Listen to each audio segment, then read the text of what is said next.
Good afternoon everyone. Kumusta kayong lahat? Kumusta ang lahat mga Pilipino, seasonal workers na nandito sa South Korea at nandyan sa Pilipinas? May pag-usapan tayo kasi dalawang broker na ang kumontak sa akin.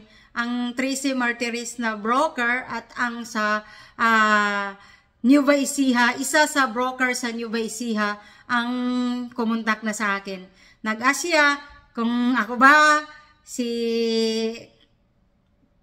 yung pangalan ko at nakatira, tama ba na ako ba daw? Sabi ko, hindi ko sinagot. Ako yun. Ako yun. Alam ng mga broker kung saan ako nakatira. Alam nila din yung pangalan ko. Ang pangalan ko dito. Pwede nila yan, ipahanap. Pwede nila yan. Anong gagawin nila sa akin dito? Pwede. Anytime. Kasi kilala nila ako, saan ako nakatira, anong pangalan ko. Kasi nga, ang gamit ko noon, yung first ako nagsalita, yung Korean name ko, at alam nila kung saan ako nag-ingay first, sa Pura, Tarlac at Gochang. So, kilala nila ako na nandito ako sa Gochang. Kilala nila ako. Pwede nila ako puntahan dito, anuhin, pero hindi ako takot. Hindi ako takot sa kanila. Gawin lang nila, gusto nilang gawin sa akin. Basta ako, hanggat may buhay ako at hanggat may problema ang mga Filipino seasonal workers, hanggat hindi yan maalis ang broker, mga Koreanong broker dyan sa Pilipinas na nagre-recruit ng seasonal workers papunta ng South Korea na kinukuha nila ang sahod, ang bankbook, kaya hindi ako i-stop dito. Hindi tama yung ginagawa nila eh. Niluloko nila ang mga Pilipino. Nagpanggap sila, pumapasok sila sa local government ng Pilipinas, then nagpapanggap na public servant sila dito, pero hindi yan sila mga public servant. Ang broker sa Nueva Ecija, si Mr. Lee, is public servant siya noon, kasi isa siyang politician. Ang broker sa Nueva Ecija, si Mr. Lee, si Mr. Baek, si Mr. Jong, si Mr. John, si Mr. Shin. Ang isa sa kanila, kumontak sa akin nga. Kilala nila ako. Mukha ko lumalabas, kilala nila ako. Gawin nila ang gusto nilang gawin sa akin, hindi ako takot.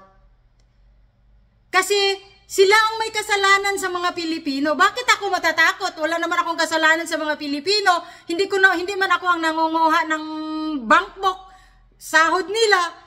Dapat sila ang matatakot kasi sila ang nangunguha ng bankbook, sila nangunguha sa sahod. Hindi nila binibigay ang sahod.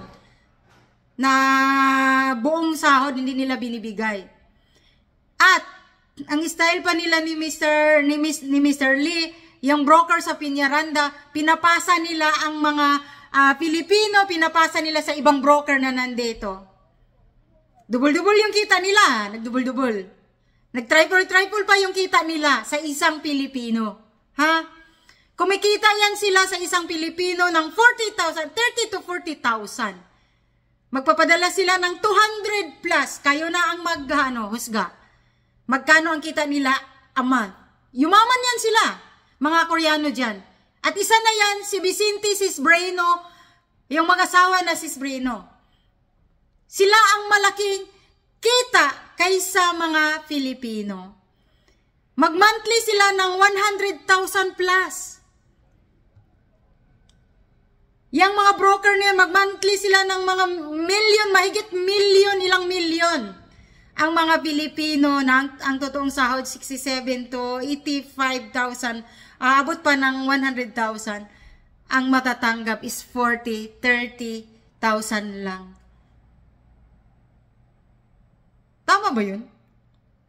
Saan ka makikita ng OFW na nagtatrabaho dito sa South Korea na ang sahod mo 67 to 85 pataas pa, din ang matatanggap mo lang 30, 35, 40, 45, 50, yun lang ang matatanggap mo at hindi mo pa hawak yung bankbook mo. Saan ka makakita ng OFW na ganun? Pero walang nakapansin, walang tumutulong sa kanila dyan sa government sa Pilipinas. Kasi nakaalis yan sila noon, na walang alam ang government ng Pilipinas, ang nakakaalam, local government at ang mga Koreanong broker lang. Pero ngayon alam na ng Department of Migrant Workers, kaya wala ng may mga seasonal workers na pumapasok dito na under ng Department of Migrant Workers. Alam ko lahat ng mga seasonal workers ngayon ng mula pumasok ng March 2024, under na sila ng Department of Migrant Workers. So medyo safe na sila. Hindi na pwede kunin yung bank book nila, hindi na pwede kunin ang contract, hindi na sila pwede galawin. Pero magagalaw pa sa ibang may mga broker pa din sa back nila.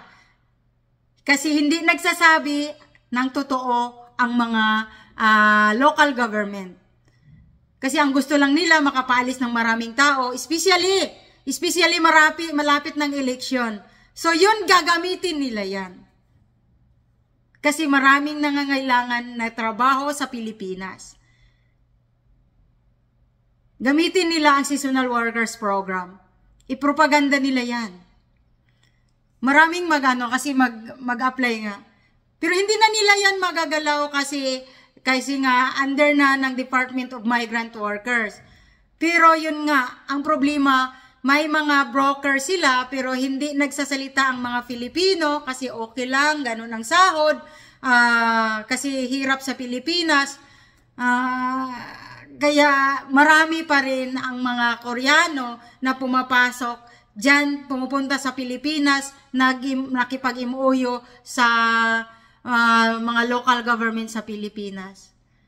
Kaya sana panawagan ko sa sa government ng Pilipinas at sa Department of Migrant Workers na sana konsentritan nyo ang problema ng mga Filipino seasonal workers. Kasi yun nga, pagdating dito magkaroon ng problema, nagtakasan na kasi may broker pala. Kaya sana ma-stop na. Maalis na yung mga Koreano dyan sa Pilipinas. Maalis na yan. Hindi, mga Koreano dyan sa Pilipinas means lahat ng mga Koreano. Hindi. Maalis yan ang mga Koreano na nandyan sa local government ng Pilipinas. Yun lang ang wish ko dito, yun lang ang ano ko dito, ang pakay ko, bakit ako nag-ingay dito sa social media about sa problema ng mga Filipino seasonal workers. Sana nga before 2025 maalis na nga yung mga Koreanong broker na yan. Kasi may mga bagong nag-MOU na naman, may mga hindi natin alam kung saang bayan na naman, nakipag-MOU sa local government dito sa Pilipinas na may mga Koreano pa din. Sana maalis yan ang mga Koreano. Ulitin ko, sana maalis yan ang mga Koreano na nasa local government na namimira lang sa mga Pilipino. Hanggang dito na lang ako at God bless you all. Bye-bye!